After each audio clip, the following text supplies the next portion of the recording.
Hari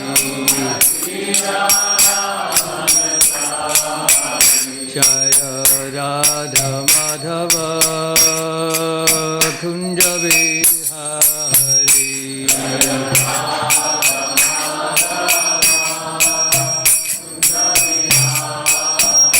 Jaya Radha Madhava Kunja Vihari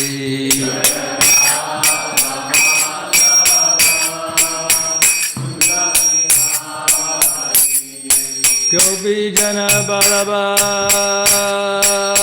Giri Varadhari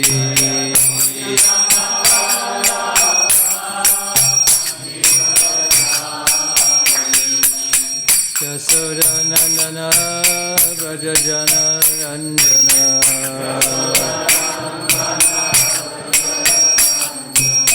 Yasoda Nandana Braja Jana Ranjana Yamunatira Vonachari Yamunatira Vonachari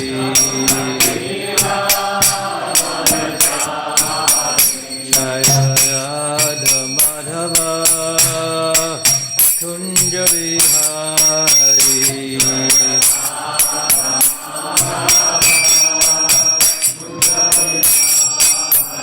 Jaya Radha Madhava Kunja Vihari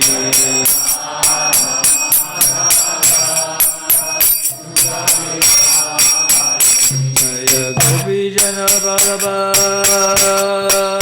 Giri Varadhari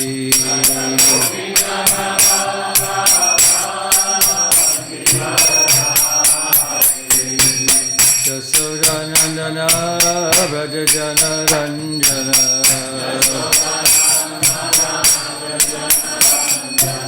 Yasoda Nandana Braja Jana Ranjana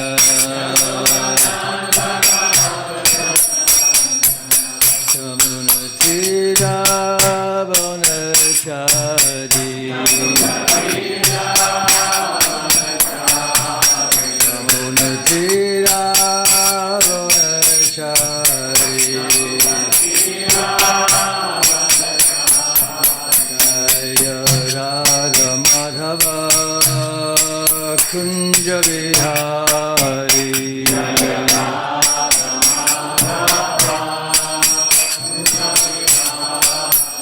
Jaya Radha Madhava Kunja Vihari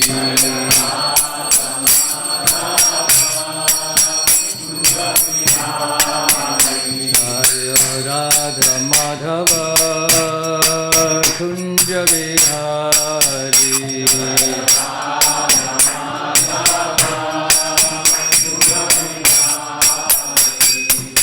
Shri Krishna Chaitanya Prabhu Nityananda Shri Advaita Gadadhar Shivasadi Gaur Bhaktavinda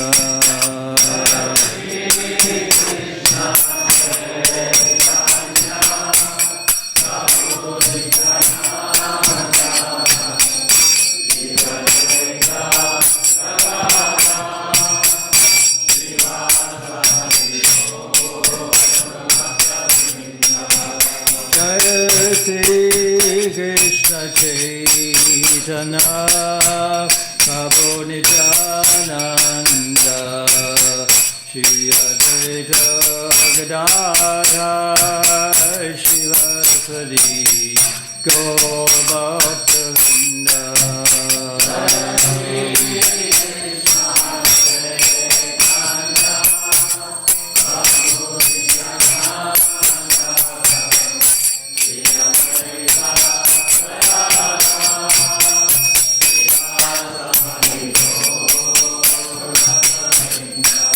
Jaya Sri Krishna Chaitanya Prabhu Nityananda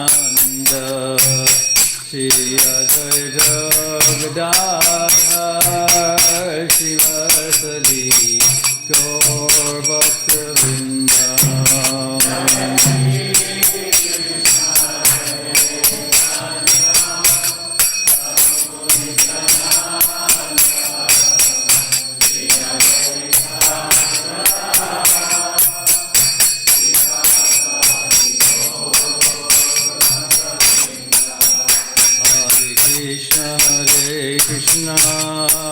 Krishna Krishna Hare Hare Hare Rama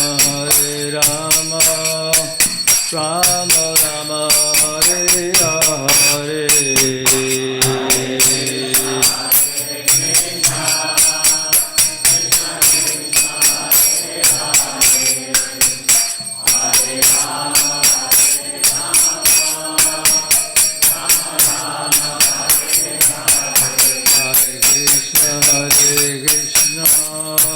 Krishna Krishna Hare Hare Hare Rama Rama Rama Hare Hare.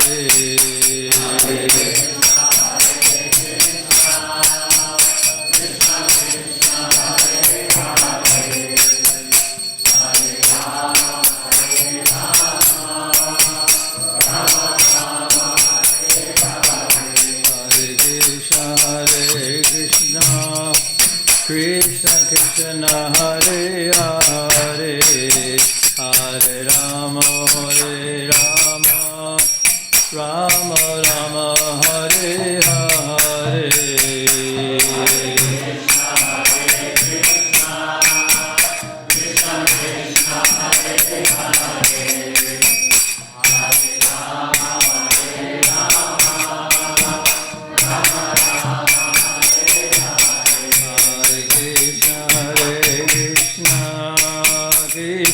Krishna Hare Hare Hare Rama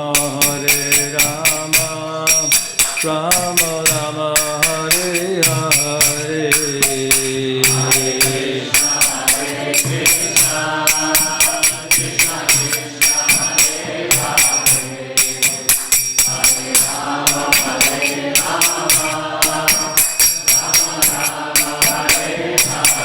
Hare Krishna Krishna Krishna Hare Hare Hare Rama Rama Rama Hare Hare. Hare Krishna Krishna Krishna Hare Hare Hare Rama Hare Krishna Krishna Krishna Hare Hare Hare Rama Rama Rama Hare Hare.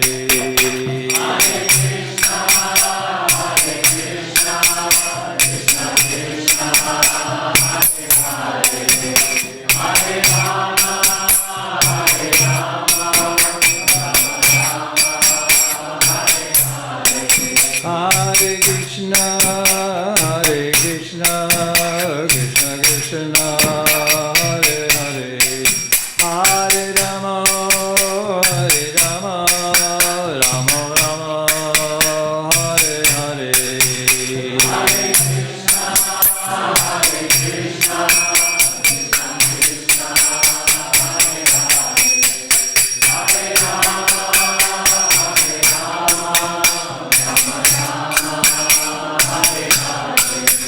Jaya Prabhupada Jaya Prabhupada Jaya Prabhupada Jaya Prabhupada.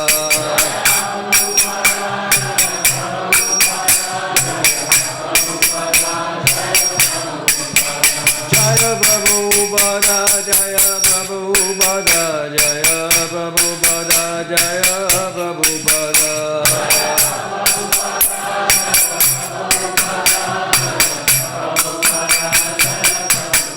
Jaya Prabhupada Jaya Prabhupada Jaya Prabhupada Jaya Prabhupada.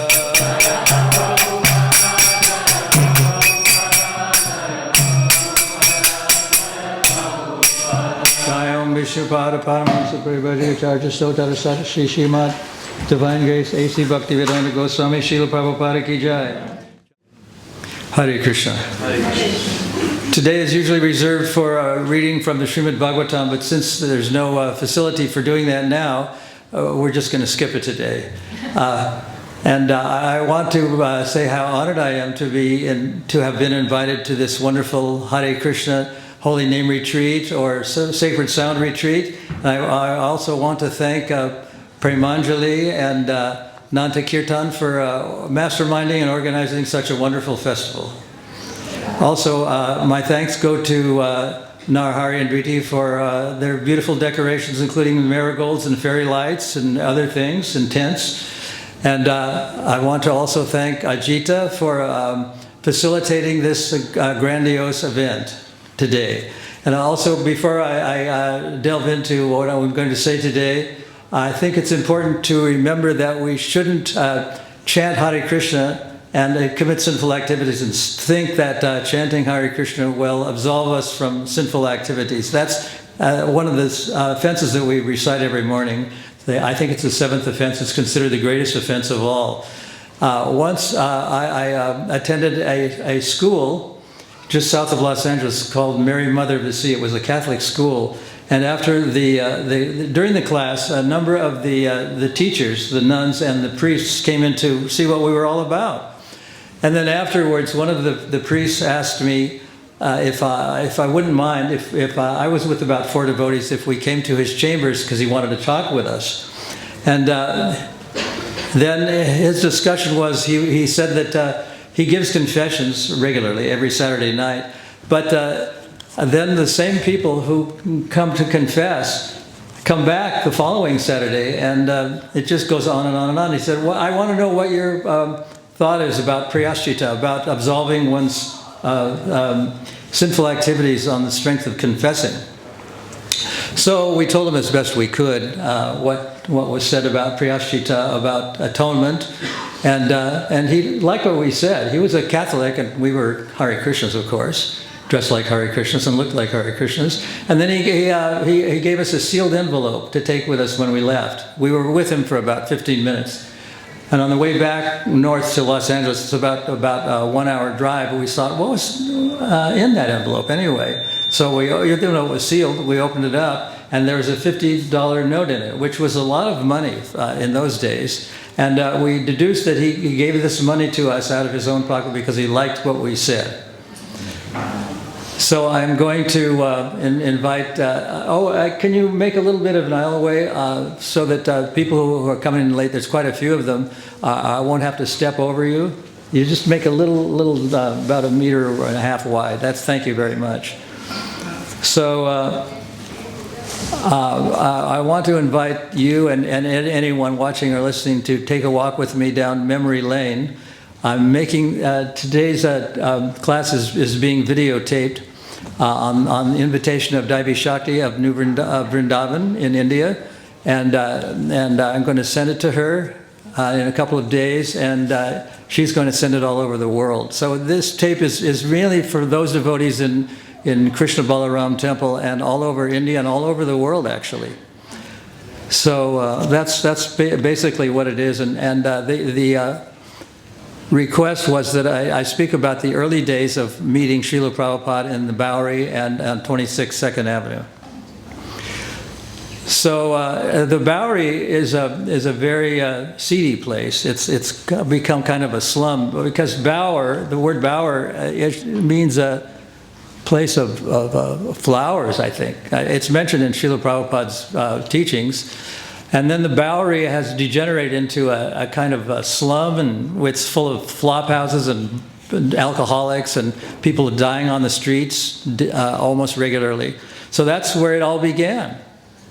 It all began when I was on a crosstown bus in Lower Manhattan called the Grand Street Bus. And on the weekends, I was a musician, so I had a job. I was playing in a nightclub in Staten Island, and we took a ferry to go there. And one of the band members was a guy named Mikey. I mean, I'm sort of fudging on the actual names of people because I want to avoid litigation. And I think Satsarup was even doing this 50 years ago. And he named the person who was Prabhupada's roommate as somebody other than his real name. So I'm doing a little bit of that. I'm also keeping some real names, but I'm using a lot of invented names just to avoid lawsuits and litigation. So this guy named Mikey, it's a very short run on this Grand Street bus, about 5 or 10 blocks. And he kind of knew that I was searching for something, and he didn't know what it was. But as we reached the end of our journey, he wrote on a scrap of paper with a half-chewed pencil and gave the address where Prabhupada was lecturing on the Bowery. And it was just up the road from where I was staying. I had this loft in the Bowery, and it was $55 per month. 55 American dollars per month was very cheap, although it sounds like a lot of money. It was very inexpensive. And Prabhupada was just living up the road, up the street in the same block, I think it was 94 or 95 Bowery, and I was at 110 Bowery. So he wrote down this address, and I thought, well, I would be interested to go there and see what he's all about. And he said, this is a lecture by an old Indian man. He didn't say his name or anything much more, but I took this to be very interesting. And earlier on that year, this was in late 1966, probably about May or April, something like that. I had been to a place called the First Zen Institute in Lower Manhattan, and it was in a brownstone house, an Upper West Side, and I sat there in folding chairs with about half a dozen or a dozen other people. They were all older than I was. I was 24 years old, and they were in their 30s, and some were older.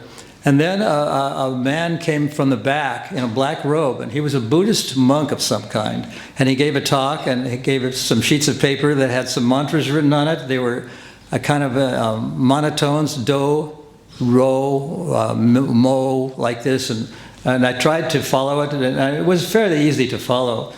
But anyway, I was not very impressed with his short speech. It was about 50 minutes long, and then he just kind of got up and disappeared out the back. And that was the end of that. And right before he was lecturing, there was a table right before him with some white tablecloth and some fruits in it. There were bananas and pomegranates and papayas and so on. But no one was eating. And then he just disappeared. And then all the participants invited me to come with them into another room in part of the flat to discuss what he'd said. And the discussion centered around, of all things, fasting. And the thing that I remember the most was that they said you shouldn't break a fast with orange juice because it has acid in it. And I was just very disheartened to have gone to the First Zen Institute and found not what I was looking for, but found something very uninteresting.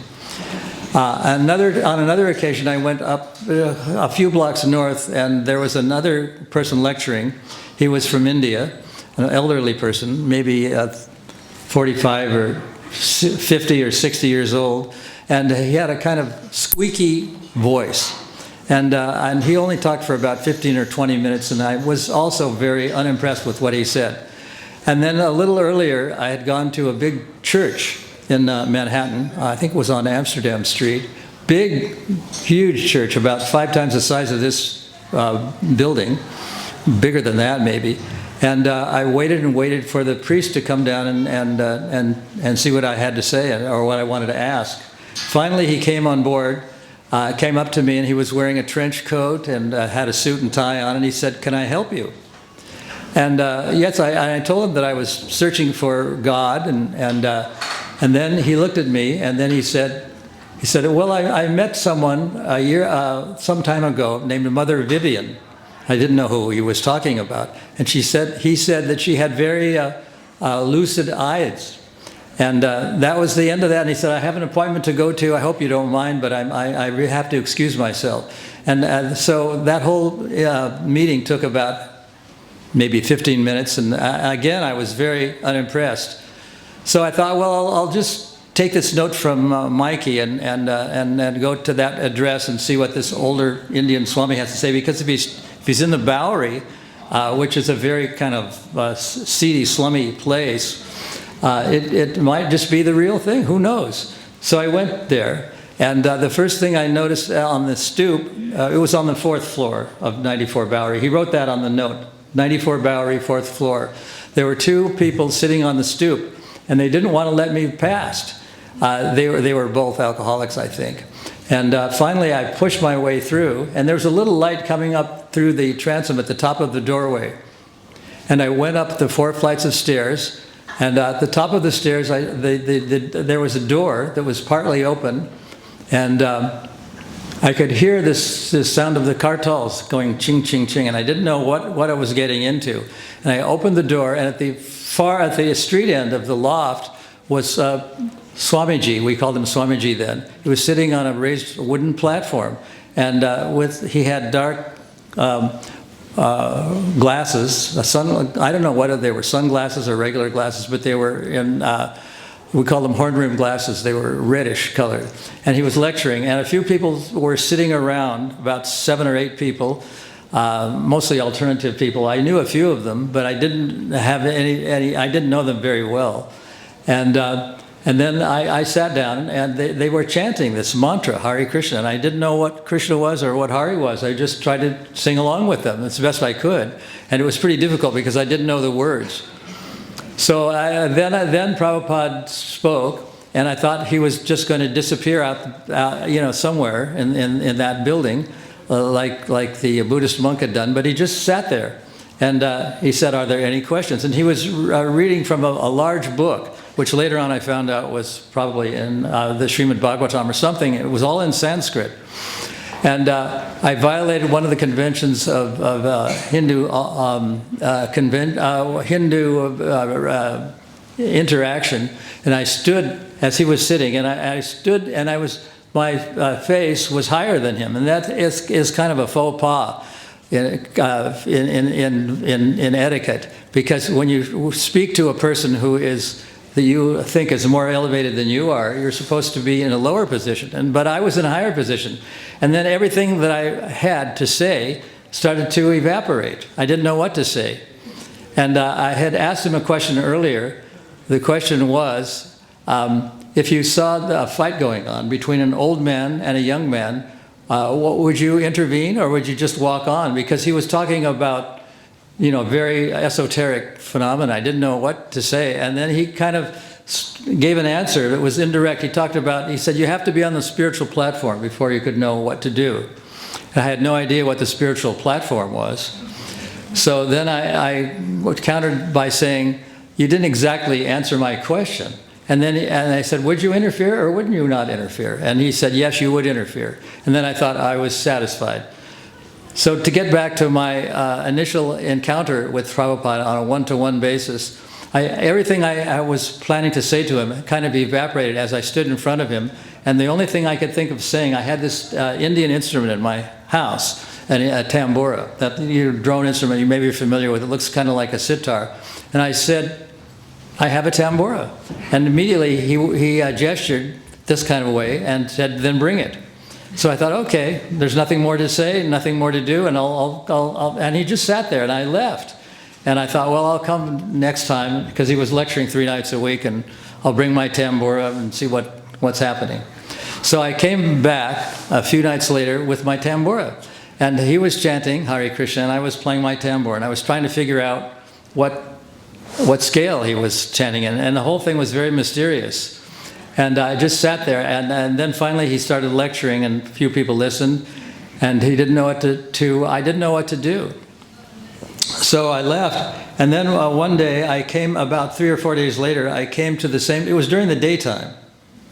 I came to the same place, and I found the 2 drunks were also sitting on. This time they weren't so belligerent, and I saw a little light coming through the transom. And this time I knew what to do, but the door was kind of locked, and I didn't know what to do. So I started doing what New Yorkers do when they're locked out. And I started throwing coins up to the 4th story. It was a window, and I was hoping that the guy who lived with Prabhupada would come to open the door up and come out or something. And then suddenly Prabhupada himself stuck his head out. He lifted up the window and he stuck his head out and raised his index finger as if to say, I'll be right down. And I thought, oh my God, how's this holy man going to come down 4 flights of stairs and go all the way back up? But anyway, it happened. And he opened the door for me. And then I was trying to apologize. I said, well, I didn't mean for you to come all the way down here. And then he started climbing back up the stairs, and he said, follow me. And he was taking the stairs 2 at a time, just like someone that was my age. I couldn't believe that he was doing it so quickly. And then he walked to the other end where he was lecturing, and I sat down in front of him. And there was a big stack of manuscript papers, about 30 centimeters high, and an old typewriter, Underwood typewriter, hand typewriter. And I asked him what these papers were and what this typewriter was, and he told me that he was translating from Sanskrit the Srimad Bhagavatam. I had no idea what the Srimad Bhagavatam was. And so I started to, and then it was a very amiable conversation, and I started to, and he started to ask me, so, well, what do you do? And I told him that I was a musician. And he said, well, what instrument do you play? And I said, well, I play the piano. And he said, oh, I can teach you how to play the piano for Krishna. And I thought, play the piano for Krishna? How's that possible? I mean, I could understand flute playing for Krishna, but piano playing for Krishna seemed ridiculous. So I changed the subject. And then I had a photograph, a black and white photograph of someone I knew named Surya, who was from Madras, Surya Kumari. And there was a picture of her walking with Jawaharlal Nehru. And I thought, well, Nehru was a great person, so maybe I'll just show Prabhupada this picture, Swamiji, this picture, and he'll say something.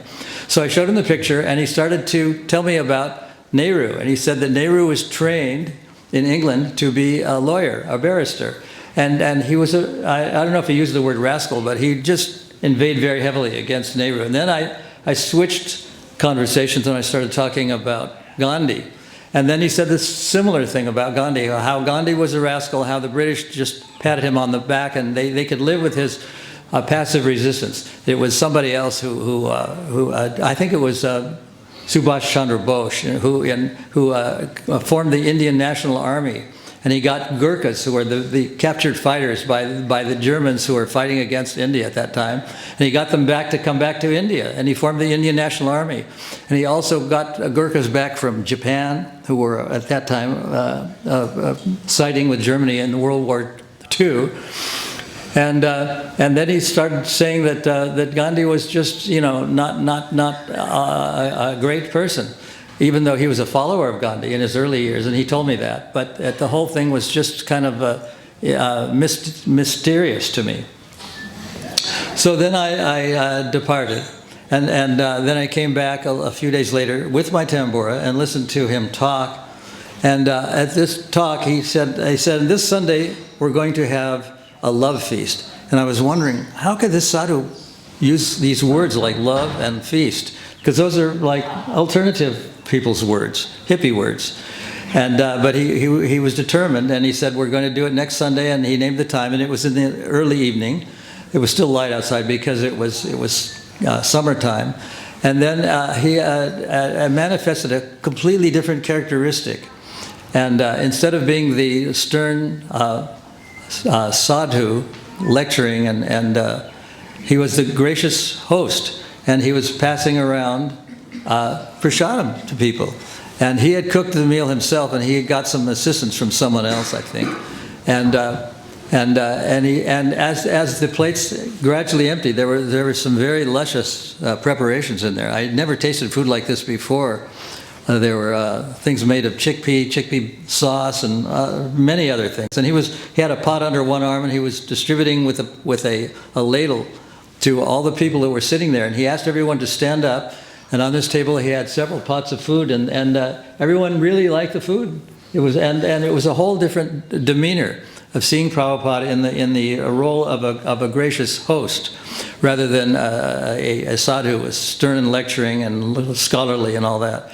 So that was the first love feast. I think it was the very first one in ISKCON, and it was actually quite. Everyone really liked everything. And then a few days later, or a week later, it was around about May of 1966. I had been working late. It was a Saturday night, and I had been working quite late, and I had only gotten to bed about 4 o'clock. And about 6 o'clock in the morning, the phone rang, and it was the voice of Carl Jurgens. Carl was one of the few people that I knew that had come to Prabhupada, and he said, "Well, I was just out for a walk with Swamiji, and we wanted to come and see you." And I said, "Come and see me. It's only 6 o'clock in the morning. How's that going to be possible? Where are you?" And he was on this phone, and he said, "We're in the phone booth at the corner of Grand Street and Bowery." And so very reluctantly, I woke myself up, I rubbed my eyes, and I tottered into the front part of the room. And just as I was sitting down, there was a knock on the door, and it was Prabhupada and Carl. And they came in and sat down next to me. And Prabhupada had his suitcase with him, and I guess all his belongings were in there. And he told me that the guy he was staying with, we'll call him Ralph, Prabhupada called him something else, but it wasn't actually his real name, had become very inimical. And he was calling me by what Prabhupada called ill names. That was his very euphemistic way of saying he was swearing. And I said, I was thinking to myself, well, what's the big deal? So it was a little bit of cursing, a little bit of swearing from an 18-year-old boy. What's the big deal? And then Prabhupada said, well, we have a saying in India. He spoke it in English. He said, you take a spiritual master, you sit across from him, and then when you feel that you've learned everything he has to say, you kill him, and you move his dead body aside, and you sit in his place. And then I began to think, this guy, he might be a bit dangerous, and maybe he's taking drugs or something. I didn't know what to think. So then I kind of deduced that Prabhupada wanted to stay in my place because he had all his belongings and he had abandoned his place in the Bowery.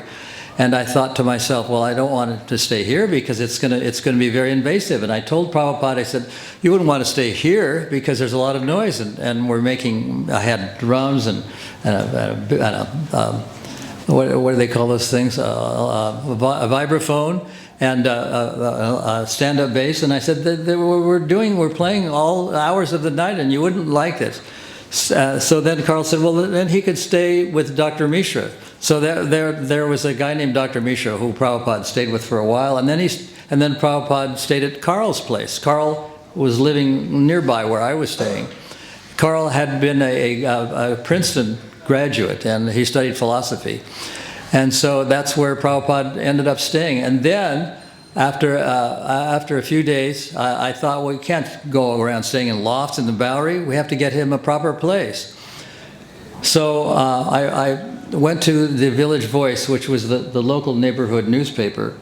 And I found out the first place where they distribute their papers during the day. It was a weekly newspaper, the Village Voice. And I looked down the advertising columns on the want ads, and then I saw that there was 26 Sravanam Avenue, a storefront for rent. So I found there was a phone number, and I phoned the person who answered, and I made an appointment with him to see this place. Just a few days later. So a few days later, I rode my bicycle up to 26 2nd Avenue, and then I noticed this man coming down the street the opposite, about a block away, and he was wearing blue denim pants, a yellow T-shirt. He had a round face. He was a little bit shorter than I was, and he had very close cropped hair, like a crew cut or something like that, a very short hair. And he had a ring of keys. This ring was of metal, about this big around, about 30 centimeters in diameter. And he had a bunch of keys, and the keys were jangling as he walked. And then as he got up to me, I noticed that Prabhupada and Carl were also coming up the road. And I said, oh, there they are now. And he said, well, when they get here, we'll go inside and negotiate and talk. So we went inside the 26 2nd Avenue, which had a sign up on top which said Matchless Gifts. And it was a completely empty room. It's about 3 times the size of this room. And there was nothing in there except a pewter wash basin at the back. So we all sat down, Prabhupada, Carl Jurgen, and this guy named Mr. Gardiner was his name. This is all written in my book, by the way, A Miracle on 2nd Avenue. If you're interested in seeing what I'm saying today in writing, you can get that book. They have it in the store, and I think it's on Amazon. But I decided to make this video at the request of devotees in India because it's more present than a book, than a written doctrine. It's got, there's some body language involved, facial expressions and all that sort of thing, and other things. So I'm telling what actually happened. And then we all sat down, and there was a little ledge inside the 26th 2nd Avenue. And Prabhupada started talking, and the man started talking. He said, well, what do you want to do with this place? And we said, well, this Swami from India is going to lecture 3 nights a week here, and that's all. And he said, well, it sounds okay to me. He said, he said, I also have an apartment available. It's in the same building. It's 1 floor up, and we can have a look at it if you're interested. The loft was going to, the room, Miracle on 2nd Avenue, or the Matchless Gifts place, was going to cost $100 per month, which was a very low price. And then I heard Prabhupada look at me and Carl and said, you, and then he looked at Mr. Gardner, he said, you could become a subscriber member like Mr. Michael and Mr. Carl. He used to call us Mr., and our first name was appended afterwards. And I had never heard of a subscription or a member or anything like that. And he somehow or other convinced this man to become a subscriber member at whatever it was, $19 a month or something. And he was and Prabhupada had the books that he came with. There were Bhagavatam, first canto, all 3 volumes, and he gave him the books.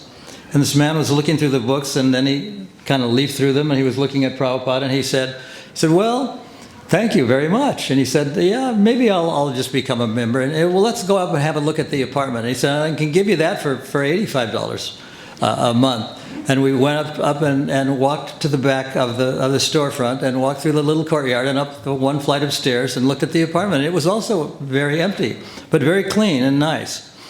And then we all walked down and sat down on the ledge, the same ledge. And Prabhupada and Mr. Gardner said that he said, you have to give me a week because I want to paint this. I want to paint the apartment and tidy up this place.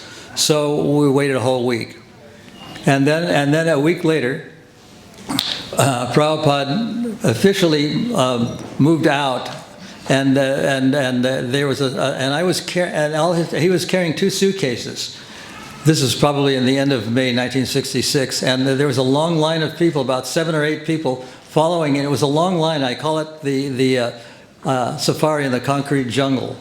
It was from where we were in the Bowery to 26 2nd Avenue was about a 10-block journey, and we were all on foot. And I was thinking, why didn't we get a car or a truck or something? This is a long walk. And I was really feeling for Prabhupada, an elderly person in his 60s or 70s, carrying 2 suitcases, and it was a very warm morning, hot day, and walking up the street, but he didn't. There was no complaint. And I was carrying a tape recorder. In those days, it was a Roberts reel-to-reel tape recorder, very heavy, big instrument. And I carried it on, and the reels were about 30 centimeters in diameter, and it had 2 of them, and it was recording everything that was being said at the Bowery.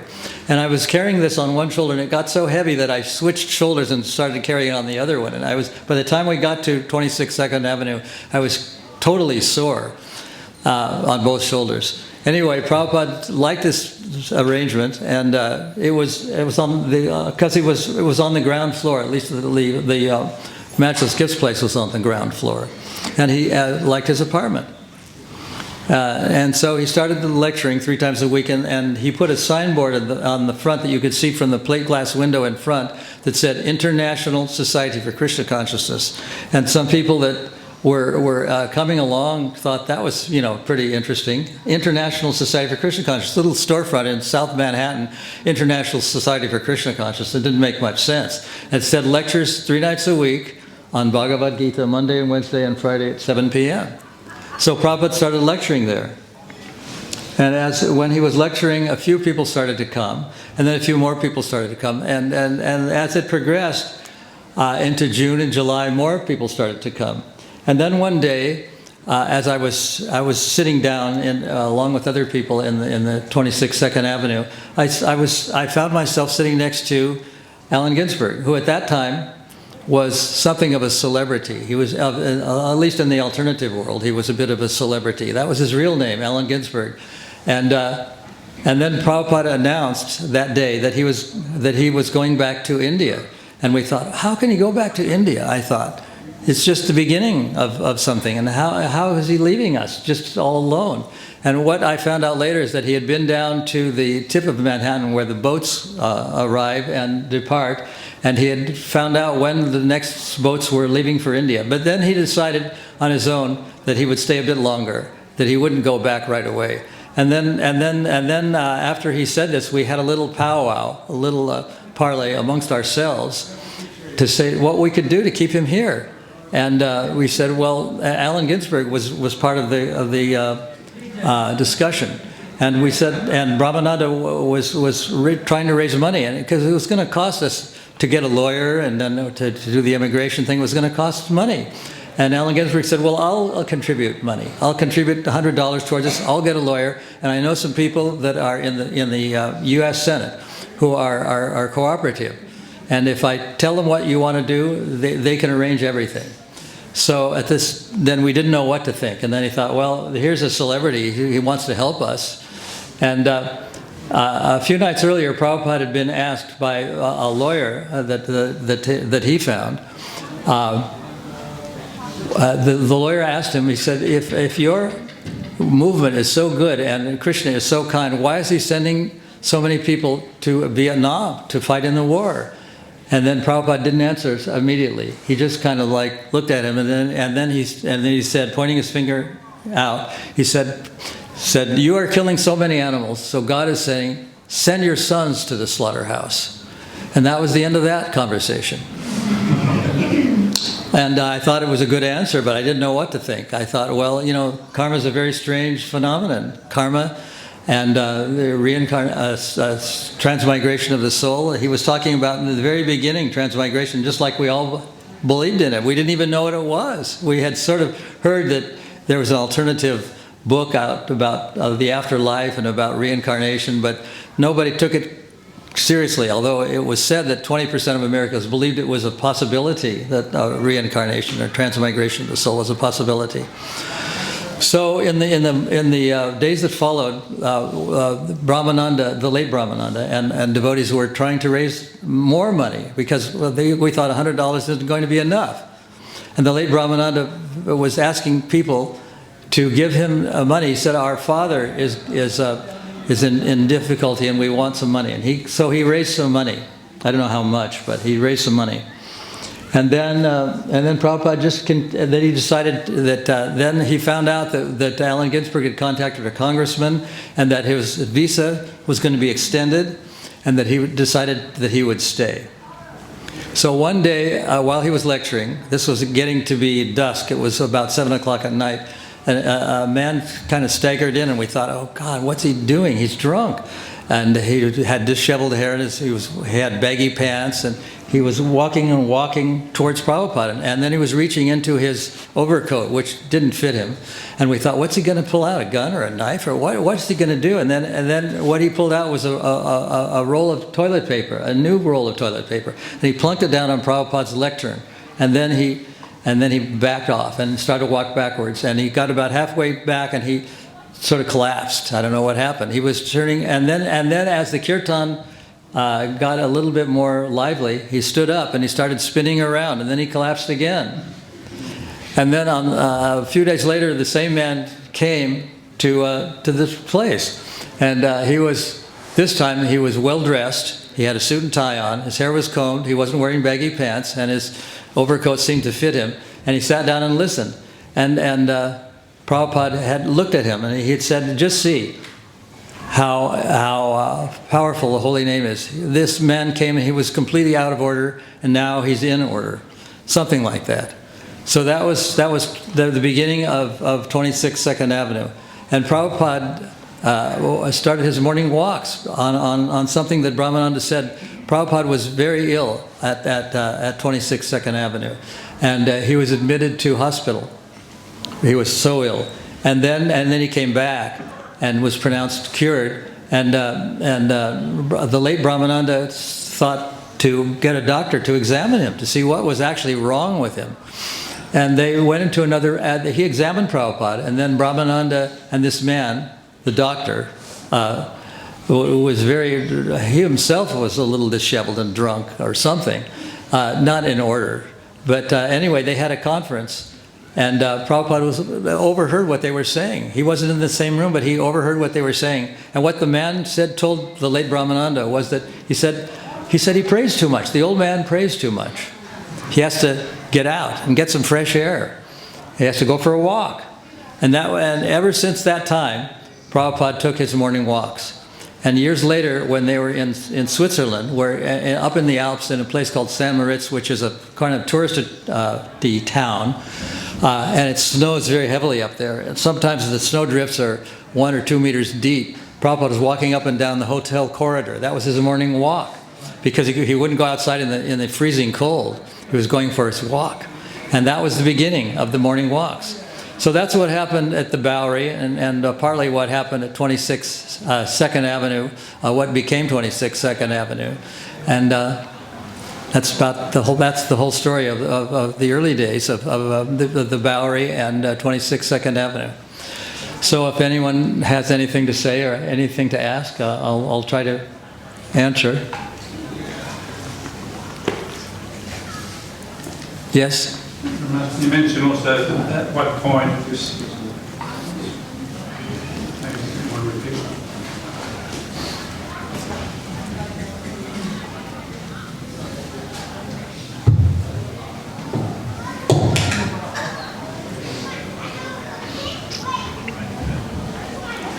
Just know that this is going to be seen and heard all over the world, whatever you say.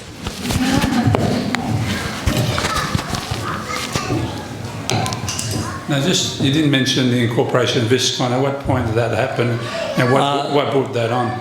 I think that happened in July of 1966, and Prabhupada penned the 7 principles of ISKCON because he had a kind of legal mind. Even though he was a sadhu, he had a very strong streak in him about legalities, and so that he got a lawyer named Alan Goldsmith to go up to the New York registration office and got it officially registered. And I think it was in July of 1966. And it was officially the International Society for Krishna Consciousness. And then at some point earlier on, Prabhupada said, what are we going to call this organization?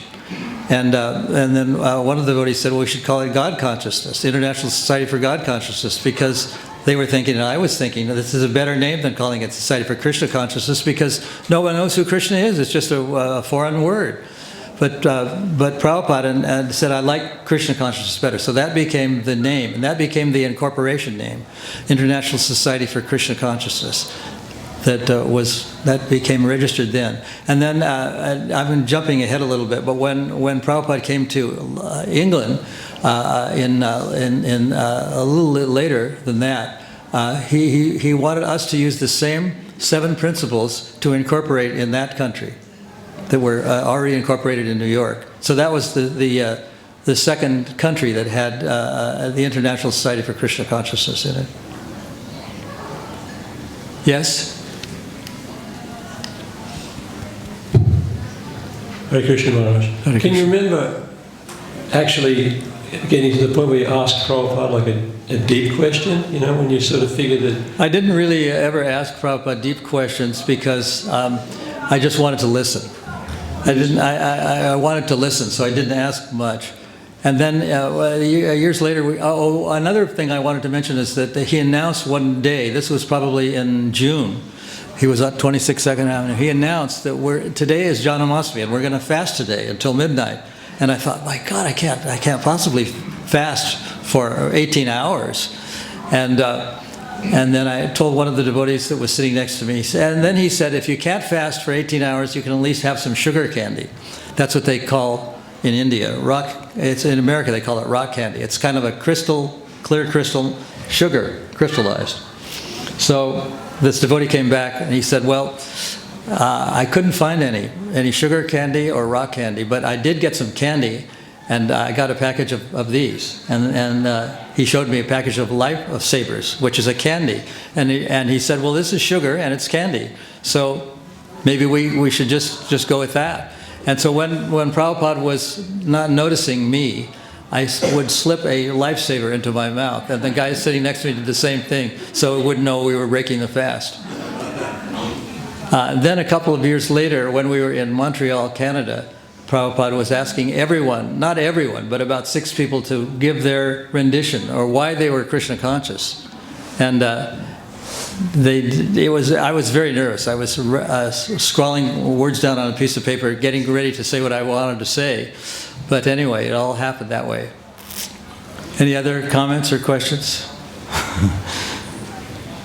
Can you remember any of Prabhupada's early, like he used to advise us, we're not these bodies, things like that? Can you remember? The thing I remembered the most of what he said was, I'm not this body. And I thought, well, maybe he thinks he's not his body, but I'm not thinking that I am not my body. But I remember that phrase over and over again. He said it, I am not this body. And even though most of the people there didn't know what transmigration of the soul was, they kind of thought it might be possible. And even what he said was very memorable. I am not this body. That was the first deep philosophical thing that I learned. One thing I wanted to mention was that I asked Prabhupada if we could have a Sanskrit class, because I was interested in languages. And somehow or other, he got an old blackboard. I think he probably got it in a garbage can on the corner. They were overflowing with garbage on the corner of Grand Street and Bowery. And early Saturday morning, he had a Sanskrit class, and the first thing he wrote was a verse from the Brahma Samhita, Ishvara Parama Krishna Sachidananda Vigraha. That was the first verse I learned. And I memorized it. And then after a while, I used to come to Prabhupada, and then he saw in the newspaper that I had been arrested, had been accused of statutory rape, contributing to the delinquency of a minor, and possessing narcotics with the intent to sell. And what had happened was that I had gone to a place in upstate New York called Hurleyville. And a friend of mine, parents owned this block of apartments. And his 16-year-old girlfriend was fast asleep in the other room. I didn't even know that she was there. And I had an apartment next door. And I went into, but there was no water coming out. So I went next door where I was staying to get water, where he was staying. And then I saw police cars drive up. And they had their sirens on and flashing red lights, and I thought, well, I don't want to be part of this whole thing. And they came up to the door where I was, and they came in, barged right in, and said, "You're coming with us." And they had a search warrant, and they had this guy's name on it. And I said, "Well, that's not me." And I said, "You're in the wrong place." And they said, "Well, you're here and you knew about it, so you're coming with us." And then they started searching all over the apartment for marijuana or any kind of drugs, and they couldn't find anything. And then they looked in the sink, they looked behind the toilet bowl, and they finally went into the room where Harvey's girlfriend was sound asleep. And then I heard a voice from the other room say, "Look what Daddy found." He was one of the policemen, and he came out with a little cellophane package of marijuana. And then they somehow or other they found this guy who was the perpetrator who was selling marijuana, and he was in the police car, and he looked very dejected. And then they made me go into the same car with him, with a state trooper from New York, and that was a part of the police. And I said, well, I said, why are you arresting me? He said the search warrant didn't even have my name on it. And the guy turned to me, who was driving the car, the state trooper. He said, "I don't talk to idiots." And that was that. And the car smelled like the inside of a hospital. It was clean, full of coverings on the seats. And then they went to the police station and they started to take mugshots of all the people that they'd arrested. Harvey, his girlfriend, and myself. And when I made a protest, they just kicked me. And, it was not violent. I wasn't bruised or anything, didn't cause any blood, and then I was put in prison. And I stayed in that prison for about 3 or 4 days, and there was nothing in there except old Western books, Zane Grey novels. And so I stayed in there. And I had become a committed vegetarian at that time. And so I didn't eat everything they brought were hot dogs, meat and white bread. And I wouldn't eat anything. And after about 3 days, I succumbed, and I took a piece of the white bread and I crushed it into a little piece of about the size of a dice, and I started to eat that. But I wouldn't eat the meat which I put in the toilet. It was just a little room, about 1/3 the size of this room, with a toilet and bars across the front. And then I phoned some relatives, or I somehow was able to communicate with a relative of mine that gave some bail money so I could get out. And it was a very difficult, but after 5 days I got out, and a friend of mine contacted a lawyer who had been a judge in the borough of Brooklyn. And this judge came by my place and collected me one day, and I had to go to a court hearing. And he said, whatever you do, don't say that you ever smoke marijuana, even as an experiment. Just say, if the judge asks you, just say no. So when I went into the courtroom, it was about an hour and a half or 3 hours away. The presiding judge stood up and he addressed the judge, the lawyer that I came with, because he knew him. And he said, oh, Judge Forbes, he said, glad to see you, or something like that. And then they went into the back room. So the whole thing was decided congenially between the presiding judge and my lawyer, and they had dismissed my case. And so when they came back, the presiding judge said, Michael Grant, that was the name that I officially had, versus New York State, case dismissed. And then I thought, well, it's over. And then he said, and then I looked to the lawyer and he said, don't worry. He said, you can go now. And they drove me back, and that was the end of that. So shortly after that, I told Prabhupada that I was going to India. I was going to learn how to play the Indian flute, and a friend of mine had gone and stayed in a little flat, and he said, this is a terrible place, but if you want to come, go ahead. So I decided to send him $25. And I went to American Express, and I got an American Express draft for $25, and I mailed it to him. But he never got it. And I found out later that someone in the Postal Service had stolen the money. But American Express made good on it. They gave me the $25 back. So that was the beginning of my... And then I told Prabhupada that I was going to the West Coast. That was New York was where I was. That was on the East Coast of the United States. And I was about to say goodbye, and when I asked him, I said, do you know anyone in India that I can contact? And then he kind of thought for a while, and he gave me this name of a guy, and he wrote down his address, and I looked at the address, and there was some information I didn't understand, and he said, there's a slash mark, or stroke. He called it a stroke, and I said, what is stroke? And he said that, and I said, oh, so you mean slash? And then he said, yes. And then I turned to leave, and as I was walking out the door of the flat, he said, when you're in the West Coast, just see if you can start a center for Krishna consciousness. And I thought, he's daydreaming. I mean, I'm not a member, and I'm not going to start anything. So on the way to California, I stopped and met some old friends of mine that were they were working for the United States Park Service. And the job that this man had, his name, we'll call him Dustin, he went up to a tower. There was a little house on top of a tower where he would look out for forest fires. That was his job, to spot forest fires, and then notify the Parks Commission of any possible danger that was coming ahead. And then he went back down, and he looked at me and my wife, and he said, you guys seem to be really different. Why is that? What are you doing that's different? And we told him all about the Swami and the Bowery, and they were very impressed, and they said, well, why don't you go down to Los Angeles like you were going to, or San Francisco, and we'll just meet you there. And then when I got to San Francisco, I thought, okay, I'm going to try it. And I turned in my tickets to India, got a refund, and then that was the beginning of the first temple. And then I went to 518 Frederick Street and saw this big sign for rent, and then I managed to rent that place. It was $125 per month, and I rented the place, and then Prabhupada came there. And that was the first time he'd been in an airplane, maybe ever. And he came. And that was the beginning of Hare Krishna in San Francisco. One thing that happened, I'll go back a little bit. After he got that place in San Francisco, a man was screaming Hare Krishna. This was about 2 o'clock in the morning, and I was up on the 4th floor, and Prabhupada was on the 4th floor.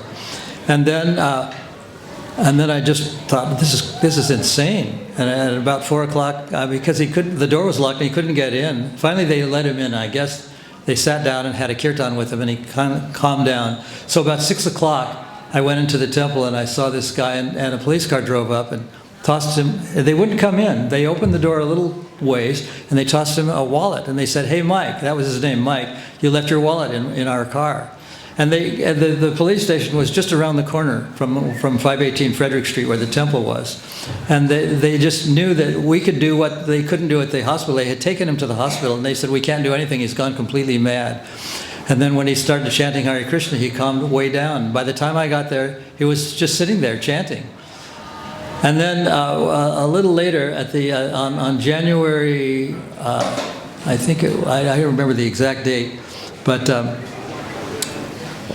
Prabhupada, we had the mantra rock dance in the Avalon Ballroom. The Avalon Ballroom was one of the places where groups like the Grateful Dead and Moby Grape and Quicksilver Messenger Company used to have their debuts. So we rented this hall, and it was on a Sunday night, and we thought, oh, nobody's going to come on Sunday night. They'll come on a Saturday night and a Friday night, but on a Sunday night, nobody's going to come. But they did come. And we contacted Allen Ginsberg on the East Coast of New York to be part of this. So a sign was made up that said Mantra Rock Dance, and it had the names Allen Ginsberg and the names of all the rock groups, Grateful Dead, and so on and so forth. And Prabhupada went there. It was a nighttime function, and the main speaker was Allen Ginsberg. So he spoke for about 15 minutes, and he kind of knew about this incident, about the guy who went mad and got calmed down, and he was using space technology jargon. He said, if you're having a bad trip, then you can stabilize yourself on re-entry. That's the wording he used, stabilize yourself on re-entry by coming to the Hare Krishna temple. And so more and more people started to come to the Hare Krishna temple at 518 Frederick Street. Hare Krishna. Any other comments or questions? So this is mostly, everything I said is mostly in my book, Miracle on 2nd Avenue, and I think you can get that book on Amazon or in the temple shop if you want it. But this is a little more present because it involves video. And the tone is a little different, and there's facial gestures, and there's a little body language and that sort of thing. Hare Krishna. Anything else? Any other comments or questions? Anyone?